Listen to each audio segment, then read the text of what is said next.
Welcome, everyone, to the Weird World Podcast. I'm your host, Dean. These guys hate when I say that. I'm Emma. I'm Carrie. Carrie is going to lead today. She has an interesting tale from history.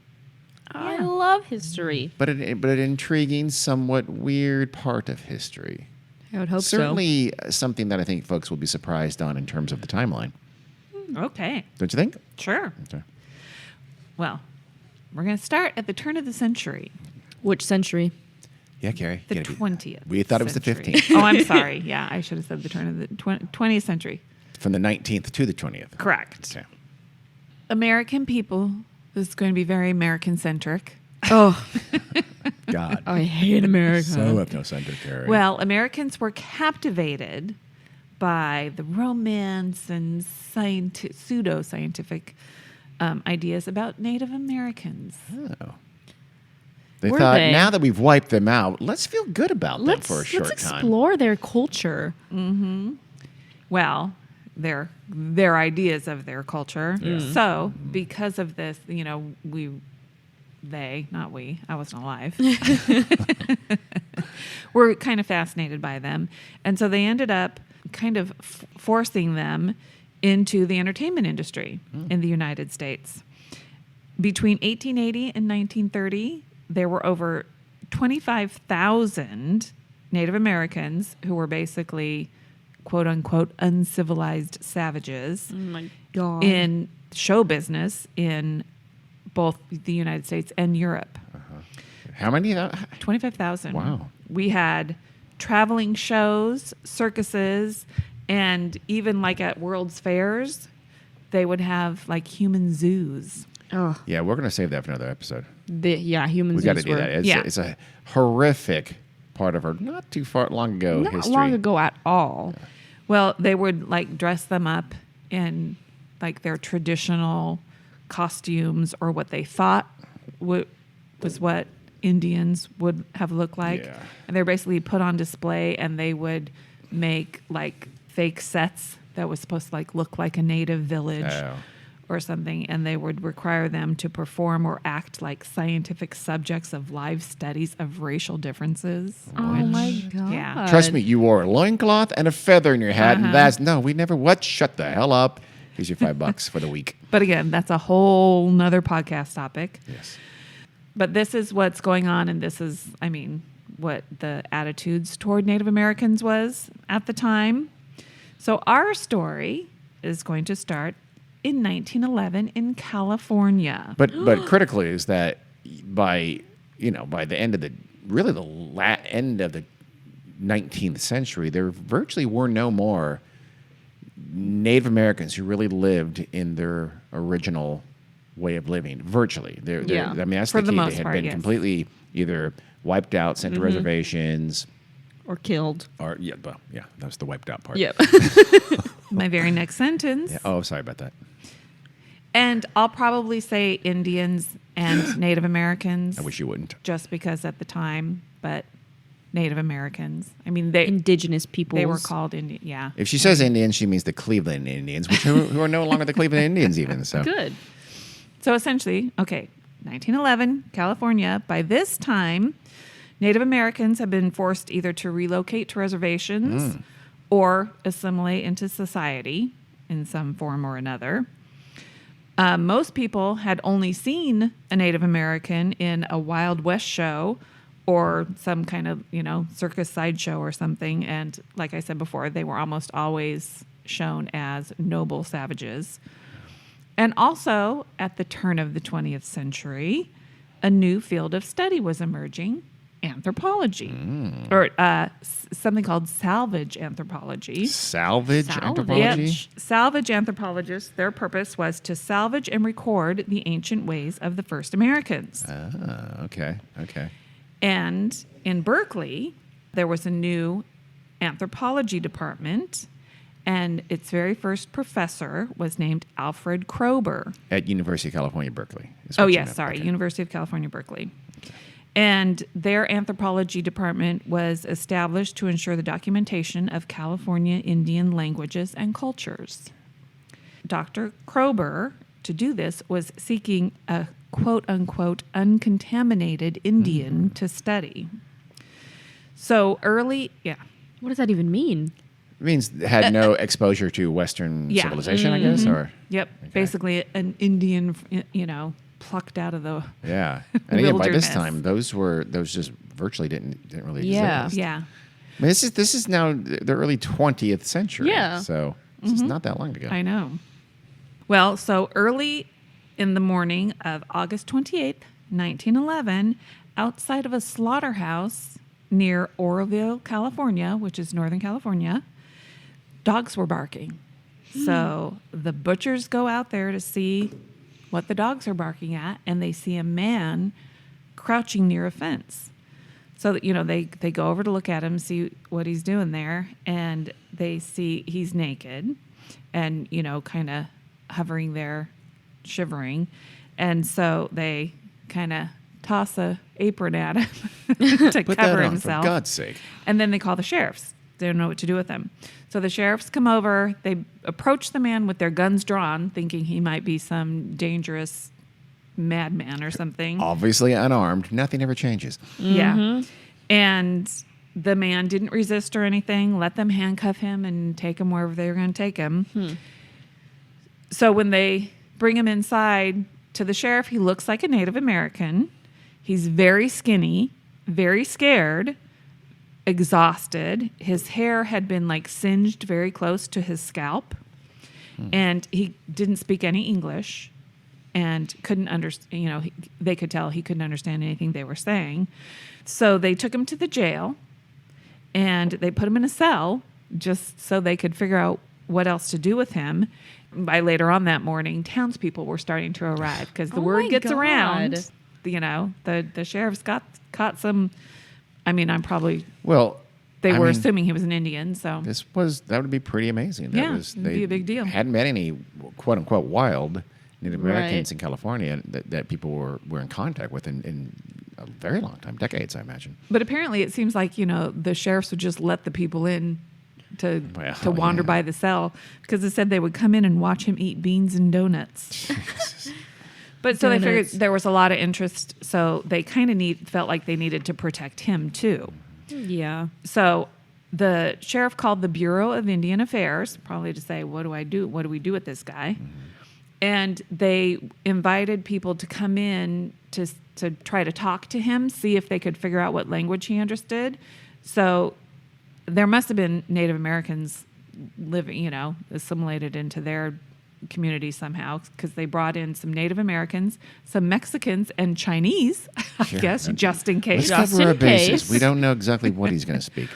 But so they came in and tried to talk to him. He couldn't understand any of them. Crap, I think that's Malay. I'm not sure. Let's see if we can find any. So he was able to communicate using gestures. Here's what he communicated. Don't ask me how, because it seems like it would have been very difficult. Go fuck yourselves. He had come from the north. Really? He had 3 companions, but 2 of them drowned and one was eaten by coyotes. Okay. Honestly, except for the eat by coyotes, I think I could do that. Yeah, drowning and from the north, totally. You point to the north, you say come, you show 3 fingers, you're walking, maybe you do the walking thing. People. There's 3 people of you. You show swimming and then go like I'm dead, and then another swimming like You I'm stick dead. your tongue out to the side. Something like that. And then You're the dead. last guy, you make barking noises. I know coyotes don't bark, but you know what I mean. Howling noises, and this is. It must have been a fun game of charades, though. Does the topic for this guy? Yeah, not so probably much. not that fun. Well, and remember I said his hair was singed very close to his scalp? The reason for that was it was closely cut because that's what they do when they're in mourning. So he was in mourning. I didn't know that. Okay, well, Probably because all of his companions died. Mm-hmm. And that he's all alone. He's the last of his people. right. Oh. By north, do you mean... North of where they Of were. Oroville. Okay, so Yeah. still California? Yes. Yeah. Okay. Yeah. Yep. He was polite. People forget in California, even from California, Yes. there's a shit ton of Californian Above of California us. still in the north. Yeah. Mm-hmm. I People mean, don't acknowledge after it like ever. the Bay Area or after Sacramento, there is a ton of California There's left a nice over. Yeah. chunk. You don't think about it unless you're driving to Oregon. 'Cause Then no you one think lives there. about it. And Oroville is like northeast of San Francisco, right? Yes, north of Sacramento, Yeah. but still, it's still an North hour of- and a half or more north of Sacramento. It's a long way up Yeah. there. Oh shit. And then there's tons more after that. Yeah. Yeah. There is. Yep. So anyway, he was polite and friendly. And remember, I talked about Professor Kroeber, the first professor of anthropology at UC Berkeley. Sure. Well, he had seen a newspaper article about this man found in near Oroville, and he had already known that there had been a tribe in the area. It was encountered in 1908.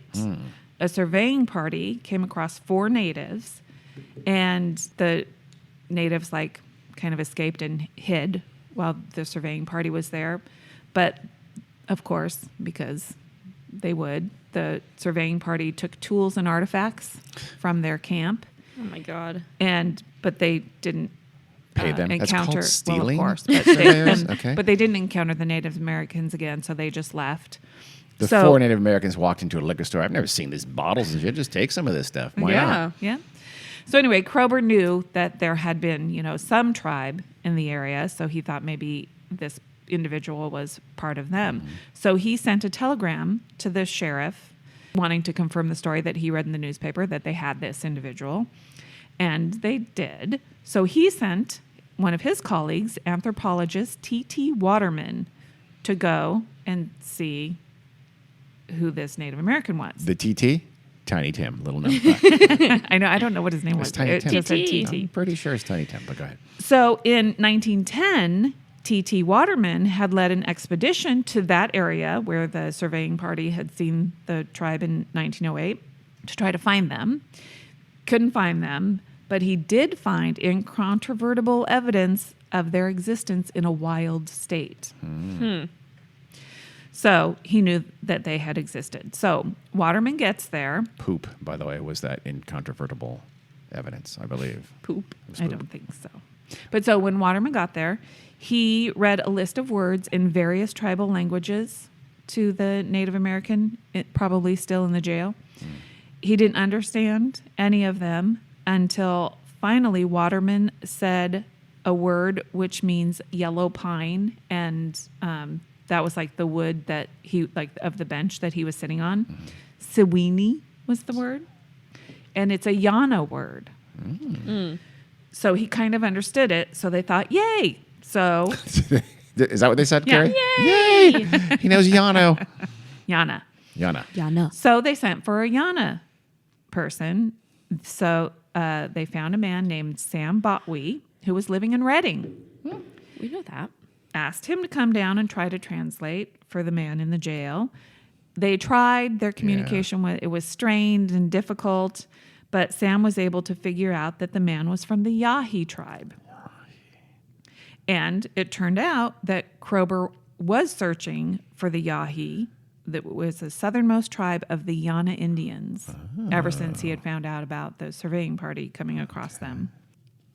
Basically, as we know from the history of our horrible country, Okay. as white populations grew, we kind of Murder? Genocided. encroached on the native territories, which often led to their deaths from disease, massacres, and removing of them, putting them in reservations. So Yeah, there are thousands of tiny Trail of Tears all over the country. It wasn't just the big Yes. one. Yeah. with Cherokee. yeah. So the Yana Indians were located in the Sierras near a lot of the early mines. So as we know, in 1849, 49. is that right? Gold Rush, you mean? Yeah. Yeah. The gold rush. So Is there anything valuable on your land? And be careful how you answer Yeah. that. You might want to lie. Yes. So there, at this time, they thought there were about 400 Yahi in the area when gold was first discovered. After a series of massacres, they were reduced to under 100 Jesus. at the hands of the early miners and settlers, probably in the 1860s and 70s. Or probably the 1850s, Yeah. 60s even. Yeah. Plus, they lost a lot of their food sources because the white people's livestock depleted the native plants and everything. And then the mines, they ended up pouring silt and stuff into their streams, which reduced their salmon population. Okay. And then, of course, good old disease that we gave Good them. old disease. So by 1872, anthropologists and Indian Affairs officials thought there were probably only around a dozen surviving Yahi in the area, which would be this person's tribe. So the Yahi were a tribe of the Yana. Of the Yana. Okay. That's another thing about, I don't know if you're going to talk about this or not, but California has an incredibly complicated tribal system. Yeah. There weren't these large interrelated tribes like there were in mid-plains Indians and even lots of areas. I mean, super complicated with lots of different languages and very small clans and tribes and sub-tribes. It was just a lot of Native Americans, but much more diverse and complicated than most places in the North America. Yeah. Well, so in 1865, when I'm going to call him our Indian, because we don't know who he is yet. No, why should I mean, the subject of our story. There we go. When Bob. In 1865, he was about 6, and this was when his father and 40 others were killed in the Three Knolls massacre. They even named their massacre. Yes, they did. It was God. So the remaining Yahi escaped to a remote and kind of safe spot in the hills, and 4 cattlemen using dogs eventually found them. They killed about half of the Yahi. Why? Yep. Jesus Christ, man. So the Just rest murderers. Gotta They're finish just the job. Murderers. Yeah. So the rest had to go further up into the hills. God. So the surviving Yahi from these massacres went into a period of concealment that lasted about 40 years. Where they They're could, actively avoiding yes. Western India. Okay, and that's getting increasingly harder to do. Yeah. Yep. So the last 5 Yahi, which would include our person, built a village on a densely thicketed canyon ledge 500 feet above Deer Creek. And they called it Grizzly Bear's hiding place because Grizzly had once had its den there. So then the land surveyors stumbled across them in 1908. So at this point, it was our person, his mother, a sister, and an uncle. And then in 1911, shortly before he ended up at the slaughterhouse, his mother died. And so he was the only one. Was she eaten by coyotes, or was it someone else? No, I don't think so. I think that was one of the other ones. That is very sad. Yes. It is. So, on September 4th, 1911, Kroeber got permission from the Bureau of Indian Affairs to bring the Native American to San Francisco. So this was about a week or so after he appeared at the slaughterhouse in Oroville. He was off to San Francisco. There he was left to fend for himself. No, they immediately took him to the Museum of Anthropology. Well, no, actually, I shouldn't say that. They didn't. I think they probably took him to the college. And They stuck him in a diorama and told him to keep really still during. Just stand there. no. So Kroeber and Waterman, I mean, you have to imagine they're probably super excited to have their Really stoked. Yes, man. We found one. Yep. And so they determined that he was a person of intelligence, but they were having a hard time communicating with him.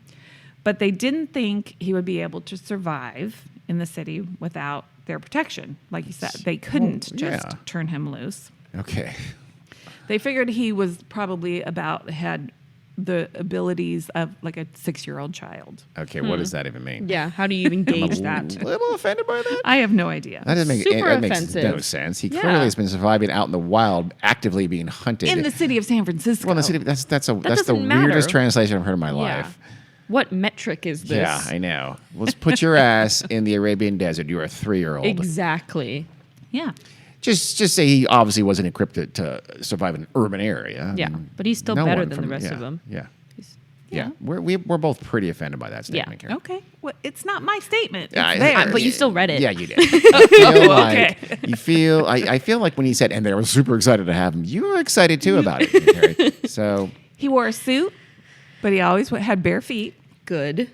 When they were initially, taking him, they took him to the train station to then go to San Francisco. He tried to hide from the train because who wouldn't? It freaked him out. It's loud. He didn't It's understand what the fast. tracks were. I hide from them now. Do I you? don't. No, I don't. She does. She hunkers down. When she sees a train on TV, she hunkers down. She gets a I little don't scared. like the sound of them, but No, I don't no. hide from them. So, of course, when they got him to San Francisco, immediately vaudeville promoters No. Stop them pounced, now. wanting to put him in their shows. That's disgusting. They offered Waterman as much as $2,000 for him. Well, now basically we're they talking. wanted to Don't buy be him. don't be rash. It's Hold on. It's $2,000. disgusting. Okay, How much Some- money is that now times? pretty good chunk of change. Yeah. Like $1 million?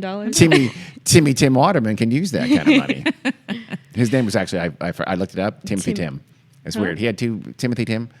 It was a weird name. But, Timothy Tim. Some others wanted to, quote, borrow him well, for an exhibit, basically, one of the human zoos. that's happened. You've been at a party and say, "Hey, can I borrow your wife for a second? I just got to show her something." Oh That's my what God. happens. And the American Phonograph Company wanted him to make They wanted to make records about him and by him. So they wanted to record him. I smell Edison behind that company. Is that Yeah. an Edison company? Oh, I don't know. American Phonograph Company? I'm looking it up. It has Edison vibes all over that it. totally has an Edison vibe. Well, Kroeber and Waterman immediately declined. Good Good. for them. But also, reporters started showing up. Those they paid, let them for a quarter per interview. wanting to write articles about him. And obviously, they wanted to know his name so they could write their articles about him. They didn't know his name Kevin. because, obviously, they really couldn't communicate that well. But also, in his culture, he wasn't able to tell them his name because they're not allowed to speak their own name to somebody who didn't already know it. Isn't that interesting? It is interesting. Interesting. So they literally never found out what his real name was. Really? So Wow. Kroeber named him Ishi, which means man. In his language? In his language or in Yana? Or Yana. I don't know exactly which Native American language. Ishi means what One of again? them. Man. Man. Real creative. So Super his name creative, is now yeah. Ishi. So that was early Ooh. September, that they brought him to San Francisco. I would have called him the Omega Man. He's the last of his kind. No? Sure. Charlton Heston? Anyone? No. Omega. In October 1911, the Museum of Anthropology opened. And this is where they take Ishi to live. People, In a diorama. In no, the not in museum? a diorama. Yeah, they had rooms. They had, like caretakers and stuff like that. Oh. There were people that lived, stayed there. Okay. I'm on board. You were worried So- that's like a janitor's closet or something like that? Oh, I was just worried that they, were going to put them on office. display. No, well, they did put him on display, but he got to live. He got to live in a room. place? Yeah, he got a Cool. bedroom. And people kept coming to see him. He was big news. Obviously, there were lots of articles written about him. People just wanted to see him and meet him and shake hands with him. I mean, it sounds gross, It is gross. but I want to meet him. yeah. I mean, people were genuinely But what they're- interested. Yeah, not to gawk at Yeah. him, but Yeah. to really Yeah. learn about him and what drives him, what to- motivates him. To learn about him and his culture Yes. and Yeah. whatever, sure, help him survive. Yeah, but I'm sure that's not why most of these people were coming And to make see him a sweet book offer. Well, so Professor Kroeber told the newspapers to go ahead and report that he and Ishi would be available at the museum on Sunday afternoons from 2 o'clock to 4:30. They had office hours. For, Yeah, yeah, literally. for like the next several weeks. It was only 2.5 hours, so 2.5 it wasn't hours a like, week, no. all day long or anything. Well, for the next 6 months, probably about 24,000 people Jeez. would visit the museum my to see God. him. So the way they did it, if only a few people were there at a time, they would actually get to meet him informally, shake his hand, whatever. If there were kind of a bigger crowd there, then Kroeber would basically give a little presentation, speak to them and try to translate for Ishi as best he could. So a typical Sunday, they would have demonstrations of Ishi making stone tools, using a bow, an arrow, or weaving fishnets. I was thinking stockings. It was stockings, actually. It was a kinky tribe. But, Fire building. did things anybody like that. put an apple in their mouth and let Ishi shoot it? No. That would have been ballsy. Did they dress him? I'm assuming they gave him Western clothes to wear. Yeah, he wore a suit. Okay. Yeah. He And wore jeans and a t-shirt. He was casual. they would display some tribal artifacts. On one special occasion in January of 1912, they had Ishi pitted against a visiting Yuki Indian named Ralph Moore Okay. in a What? gambling A competition. gambling, because a That traditional Native American ritual was That craps. is terrible. That's who do you think invented blackjack? Native Americans. Lacrosse and blackjack, the two things that were invented by Native Americans. yep. Is the Fact. lacrosse thing true, or did you make that That's up? true. That's cool. Well, Ishi's presence at the museum was huge for ticket sales, as you Yeah. might. Oh, so wait, they were charging for this? Well, to get into the museum, yeah. Oh, I see what you mean. Yeah. But were they charging for the office hours every Sunday? I don't think so. Yeah. 'Cause Maybe. You know I don't what? know. They should have, honestly. Yeah. Yeah. I mean, put it All in gone to his Ishi. in like a fund for Ishi. Exactly. Absolutely. Well, they said Ishi has not been a bad advertisement for the museum. He ran up the attendance from 30 per week to more than 3,000 Damn. some weeks. Yep. Little sad that museums get 30 a week. I know. I A like know. week. I love museums. On Saturdays and Sunday. And I saw on Tuesday, Monday through Friday, like a person. Yeah, probably.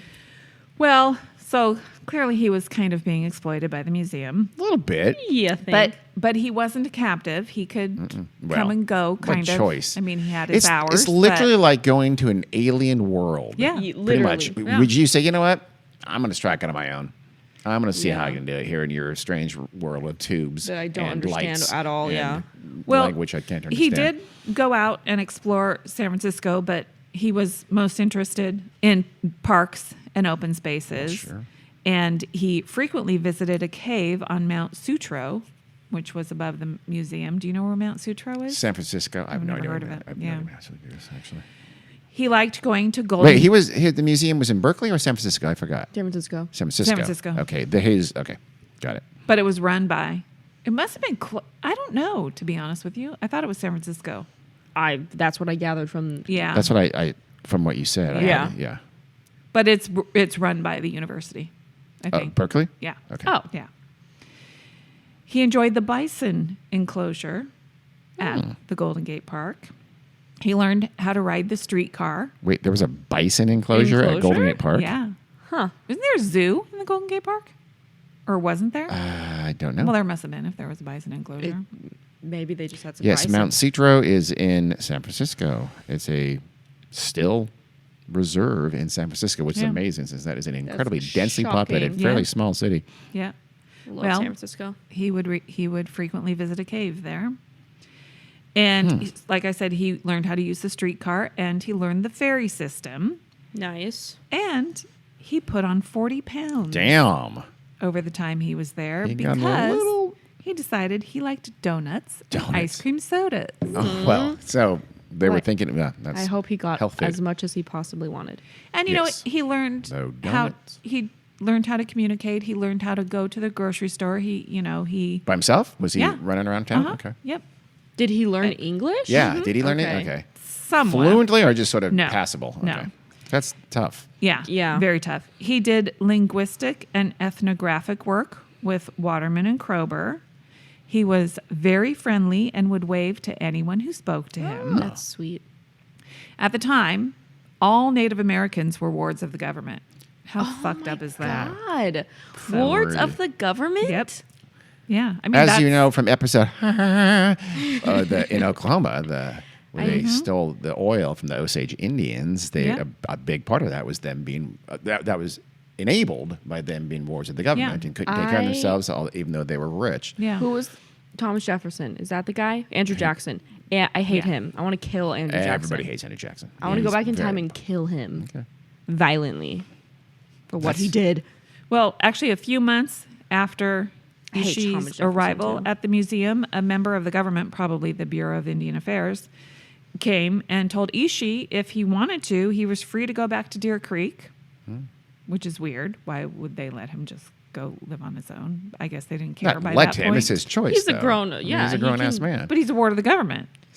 Yeah, but Yeah. That's how they we were awarded the putting government, people on but the they reservations. on reservations. Yeah, Yeah. but they get, Native Americans could leave those reservations later on. By this point, they're not.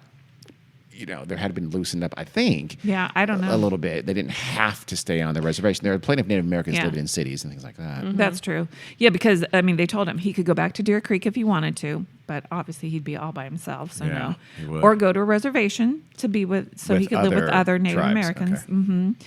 And he said, "No, I will live like the white man for the remainder of my days. I wish to stay here." I like gambling and donuts. I am literally going to be living like the white man. And I don't know if he said it exactly. I don't know if this is a direct quote. I feel like you were trying to do an accent there, Carrie, and it's a little offensive.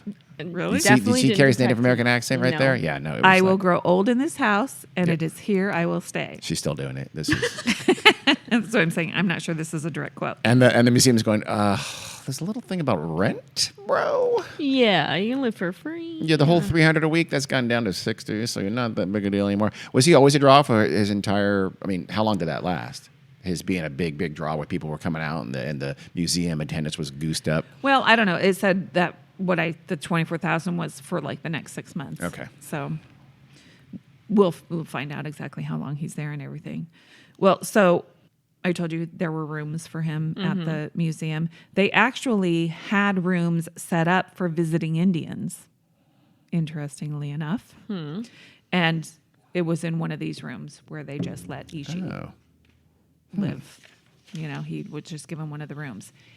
He was asked to pay no rent. well, that's good. Good. The whole genocide and all. Yeah, I think they owe him one. A little bit. Exactly. And they gave him basically this free home. He got free medical care at the university hospital. And they gave him a little job. Oh. They put him to work caring for the Egyptian room of the museum. Oh. And he also assisted the janitor in other parts of the building. And for this, he earned $25 a month. I don't And know. he just got to keep it? Yeah, that was his money. We'll take your rent and food out of that. That's $27. You're actually in the hole every month. So. You owe us. And kind of also in return, he was basically their subject Yeah. of study. I mean, they wanted to study him, and they did. I imagine they're learning more of his language, learning more of the habits, and they probably learned. So all that stuff you said, they probably learned that over a fairly lengthy period of time. I'm assuming, about the history of his tribe, what happened to them, the Yeah. timeline. Okay. Yeah. They analyzed everything from the size of his head, which, as we know, They were really big into People that like kind to of do nonsense that. back in those days. Yep. To his tool making abilities, they recorded his traditional songs on wax cylinders. Do we have that? Can we do an audio play now? Yeah. Really? Let's do it. Let's Okay. listen to it, listeners. Listeners, what do you think? Here's a little snippet of the great entertainer, Ishi.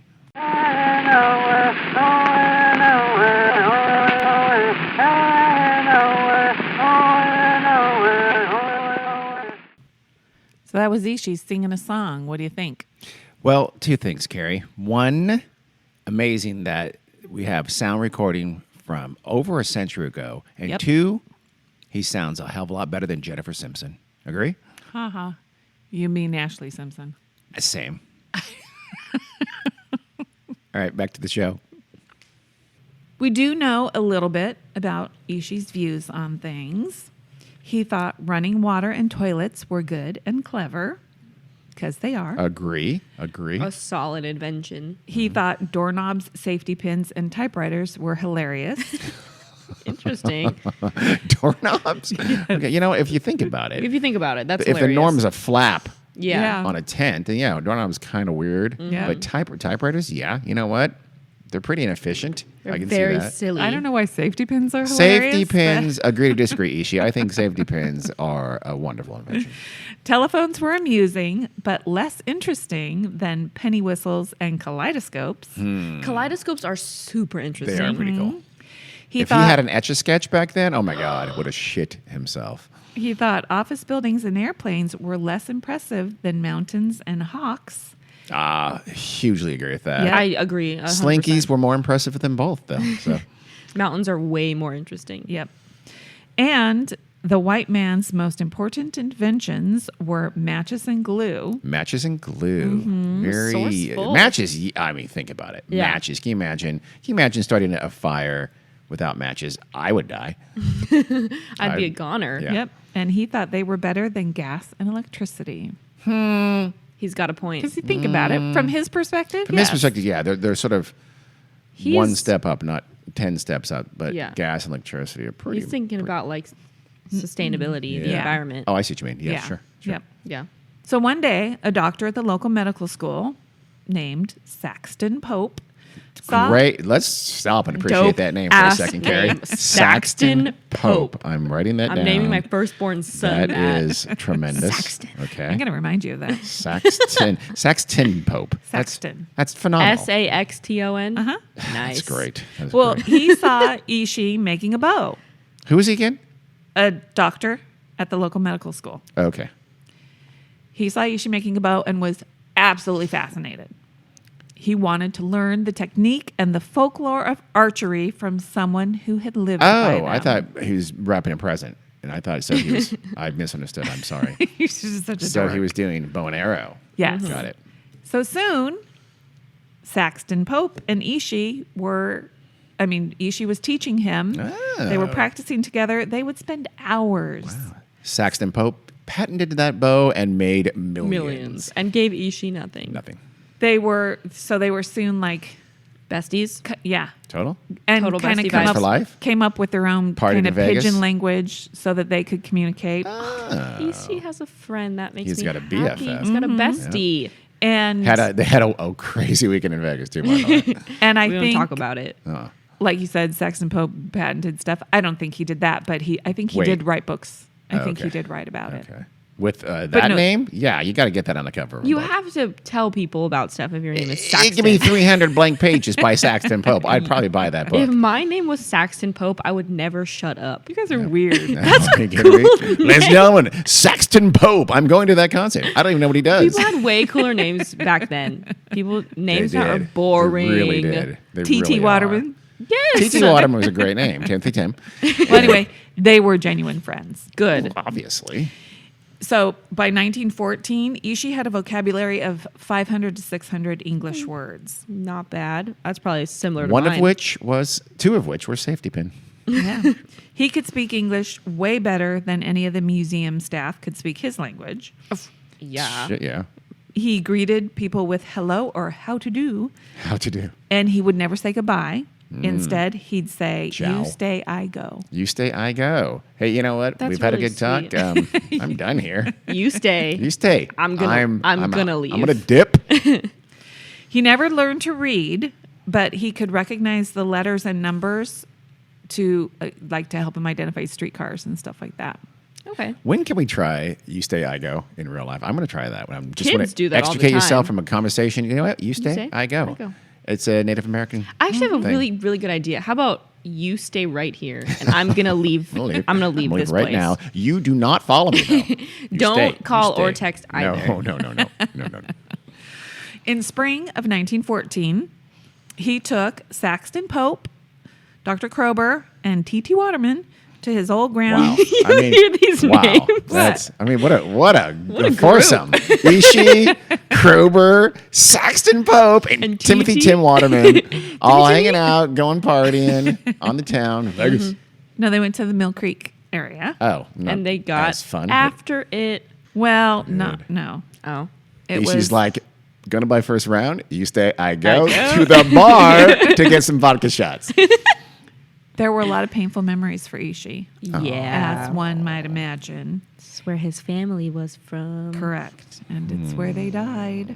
And he was left all alone. He wanted to go back to the museum. Yeah, I don't blame him.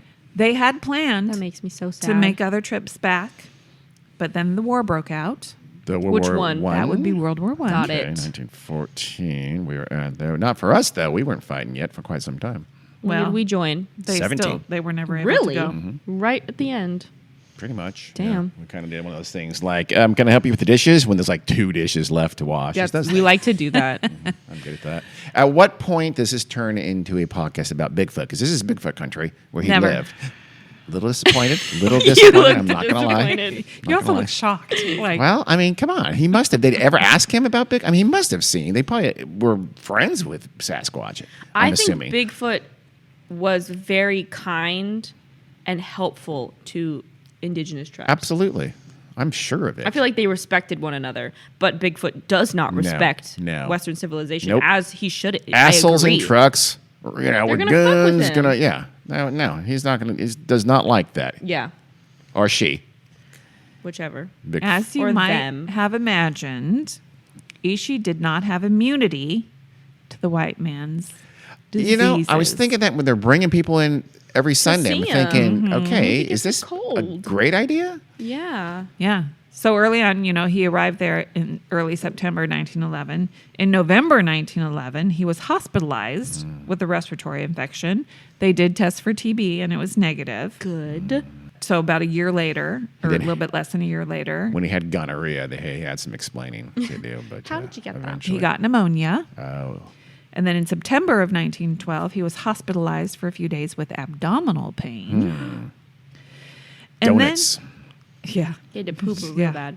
possibly. Then in December of 1914, he developed a cough that was eventually diagnosed as tuberculosis. Oh no! Oh, Damn it! And this is pre penicillin, so there's nothing you can do except make them go to Arizona and pretend that's going to help.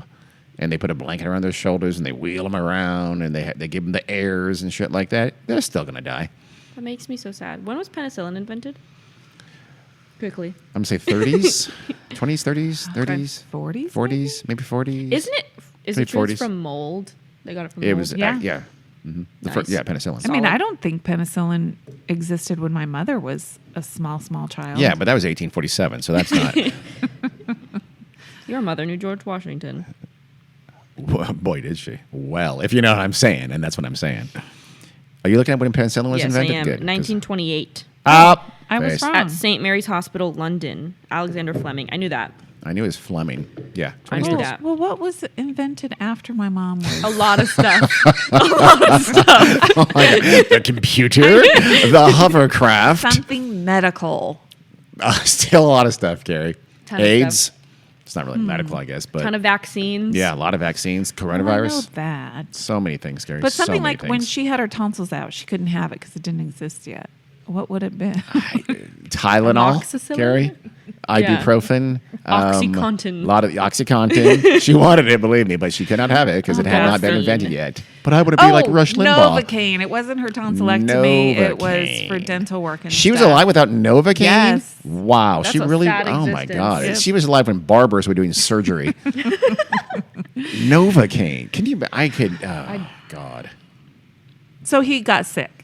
And he spent some time in the hospital at this time when he was diagnosed with TB, 62 days to be exact. God, ham. But he told his friends he wanted to go home to the museum. So He's going to die, isn't he? they took Thanks him a lot, home. Carrie. What? And they gave him a sunny room in the museum where he stayed.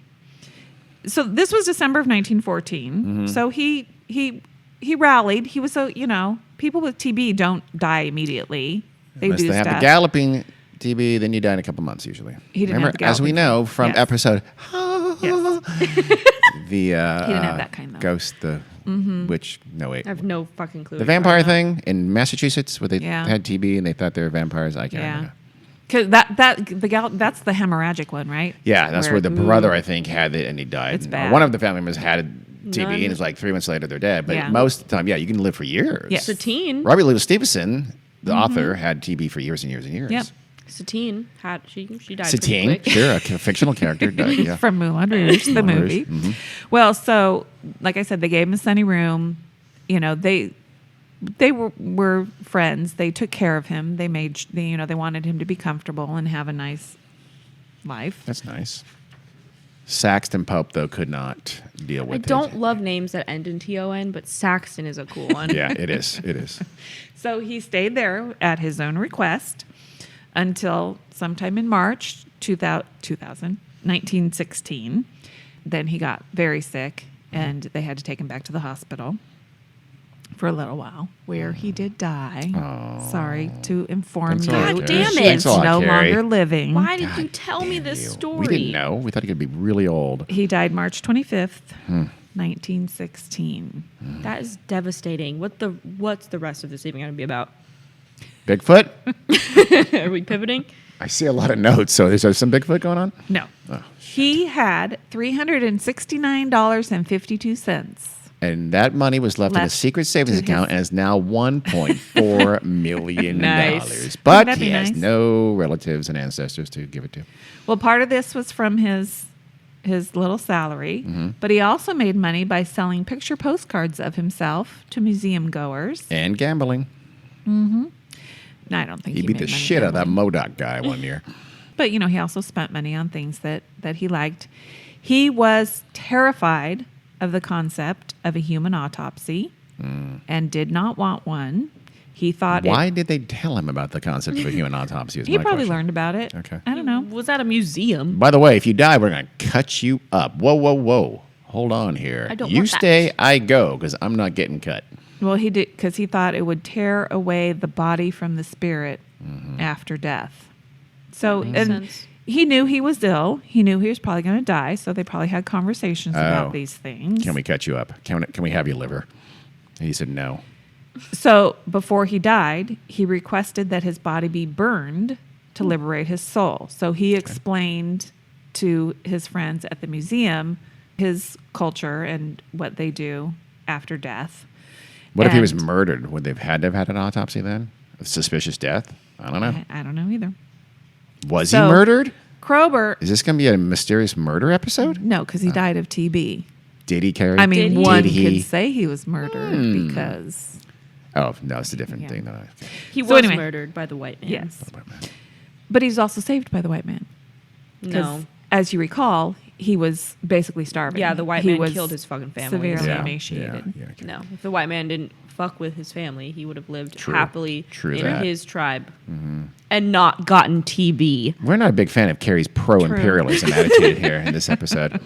Really pro-colonization here. Krober was leaving the country. He was going to Europe for some reason. So he wrote a letter instructing the people at the museum, basically, if Ishi dies in my absence, we need to honor his wishes. He basically said he was on Ishi's side regarding autopsy and wanting to be cremated. And he said, we're his friends and we're backing him up. And he said, science can go to hell. Whoa, Hell pretty yes. ballsy for the Yeah. day. He basically Now, said, of course, every Trump voter says the same thing. But back and he also then- thought there wasn't a whole lot of scientific knowledge to be gained by doing an autopsy on him after he died. And he thought they had plenty of skeletons of Native Americans and Yeah. nobody ever did anything to study them. Yeah, So- that wasn't a huge deal yet, but now, a few decades later, that the whole remains would be a big Yes. big deal. But he thought it was more important to honor Ishi's Absolutely. wishes, which he was right. So Ishi was cremated as he wanted to be with one of his bows, 5 arrows, some acorn meal, beads, tobacco, and obsidian flakes. Nice. And $20,000. However, his death and Krober's letter kind of got crossed in the mail. No. Stop it, Carrie. If they have an autopsy at this point, I'm going to be very angry. They did an autopsy. Son of a No. bitch. I hate them so much. And they removed and preserved Ishi's brain. They did a lot of that too back then, Yeah. didn't they? Keeping what? brains around. In formaldehyde, no It one was weird knows. because the next sentence is having no use for the preserved brain. Yeah. Fucking Then shit. why did they do it? Did they keep his skull? You know what? But they liked to weigh them, right? They liked to Oh, compare yeah. sizes Okay. and all that kind Well, of stuff. then- So I'm sure that's why they did it. But then after you take measurements, then what do you do with it? They should have cremated it with his body, but They sure as hell should have. they didn't. They should have not done it in the first place. Yeah, that's really fucked Don't tell me up. they kept his skull. No. So Krober, when he got back, he offered it to the National Museum, which is now the Smithsonian in Washington, D.C. So His brain? It was sent to the Smithsonian. Really? And Is it still was- It was stored in a Smithsonian storage facility in Maryland. They discovered it floating in a jar of formaldehyde in 1998. My God. 2 years of work by Native American activists and allies to, they Yeah. found out about it. It took them 2 years to get his brain repatriated to the closest related tribe remaining in the area, the Redding Rancheria and Pitt River Indians. So in August 2000, Ishi's brain was sent back, and It's now in their casino, I believe. Stop no, at the casino. and they got his remains. They were preserved, or not preserved, but instead of putting it in like a bronze urn or something like that, his friends at the museum put it in like a simple clay pot, which they probably had discussed with him, and so they also took those remains in his clay pot and took everything back to the forests of Northern California. So Oh. it's near Mount Lassen now. Good. No, that's where the reptile people live. But okay, different episode. What? And the inscription on the pottery that held his remains says Ishi, the last Yana Indian, 1916. And in 1984, Congress established the Ishi Wilderness. Oh. It's 40,000 acres in the Lassen National Forest in northeastern California to honor his memory. We should go. Let's do it. We'll do that on the Weird World Tour. Put that on the... Yep. The end. Well, you brought us up and then you brought us You- down. you But just then you brought us ripped back us up a down. little bit there with the Yeah, I National guess Forest so. named after him. That was nice. You didn't That think he good. was going to still be surviving. I thought he'd live a long and Not happy life, get today, married, start a no. family. Maybe, I thought. Yeah, Not that so he was there for about 5 years. Yeah, honestly, I'm surprised he lived for 5 years. Yeah. With all the disease We got lots of swirling disease. around. Yeah. Yep. Well, that is an amazing story. It really is that people don't realize. I think generally speaking, people don't realize how not that long ago these horrific things happened Yeah. in the Yeah. gold mining days, and after that, well into the late 19th century, it was not uncommon at all to go out and kill Native Americans in Yeah. California all the time. If they were somewhere in some valley that you wanted to be, that's what you did. Yeah. People think of these things as crazy distant so long ago. No. And the treatment of indigenous people in America is Yeah. still horrific to Yeah. this day. Yeah. Well, So not walking only out- America, Yeah. around the world. Yeah, that's true. I Yeah, mean, all of course. indigenous people seem to be. You think of the Treated the Ainu same of Japan, I imagine. That's the way he just walked out of the wilderness, though, in 1911. There really was a time by then that people just thought that day was long gone. Yeah. Where there Yeah. were these quote unquote wild Native Americans, and so it was a huge. I've read about this a little bit, and it was a major national story when that occurred because they hadn't that kind of thing was basically gone Interesting. in the U.S. Yep. And I'll post some pictures. Okay, in a suit, gambling, throwing dice. No. Partying with Oh, with my Saxton God. and Timmy Tim and Dr. Krober in Vegas. Saxton. That's a good thing we got out of this podcast was that name. Saxton Pope. Well, thank you, Carrie, you. for that You're story of the last American. I don't know if that's a good title or not. No. That's not- okay. Well, whatever. We'll call it something. Okay. I saw this TikTok of this Native American woman, and she said this has happened many times in her life where white people have been like, "You're so exotic looking, like you're so beautiful. Where are you from?" "Oh, I'm from here, actually." "No, but like, where are you from?" "Here." "No, like your family, like your relatives, like what's your ethnicity?" I'm from here. "Where are you from originally?" Where you did it. And Yeah. people just can't grasp that concept. Yeah. Thank you, Carrie. Thanks, Carrie. Until next time, Bye. this has been Weird World, Thanks for listening. a podcast. I don't know what the hell. See ya. Bye.